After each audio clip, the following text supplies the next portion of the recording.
বিচ্ছেদের পর সিঁদুর পরা নিয়ে মুখ খুললেন মধুমিতা।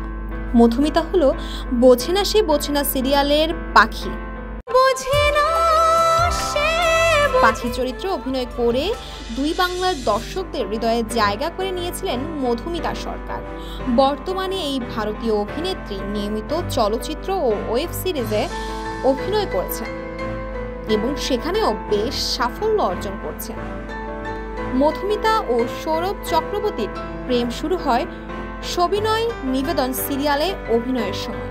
সেই সম্পর্ক 2011 সালে প্রেমের রূপ নেয় এবং 2015 সালে বিয়েতে পরিণতি পায়। তবে তাদের সংসার সুখের হয়নি এবং 2019 সালে তারা বিবাহ বিচ্ছেদ ঘটে। সম্প্রতি মধুমিতাকে সিঁথিতে সিঁদুর পরিহিত অবস্থায় দেখা যাচ্ছে জানিয়ে নেটিজনদের মধ্যে কৌতূহল তৈরি হয়েছে। কেউ কেউ প্রশ্ন তুলেছেন, সৌরভের সঙ্গে কি তার বিবাহ বিচ্ছেদ হয়নি, নাকি তিনি গোপনে আবারও বিয়ে করেছেন। এ প্রসঙ্গে মধুমিতা জানান, আমি সৌরভ চক্রবর্তীর নামে সিঁদুর পরছি না। আমি ঈশ্বর বিশ্বাসী এবং শিবের ভক্ত। মন্দিরে পূজা দিতে গেলে দেবতার প্রসাদ হিসাবে সিঁদুর পরি।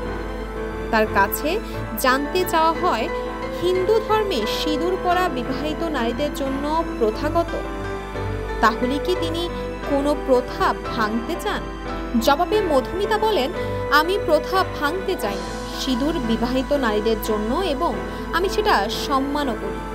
টেলিভিশন ছাড়িয়ে মধুমিতা সরকার বড় পর্দায়ও সফলভাবে কাজ করছেন। তিনি লাভ আজকাল, চেন্নাই, দিল খুশ সহ 11টি চলচ্চিত্রে অভিনয় করেছেন এবং উত্তরণ, শ্রীকান্ত ও জাতি স্বর নামে 3টি ওয়েব সিরিজেও অংশ নিয়েছেন।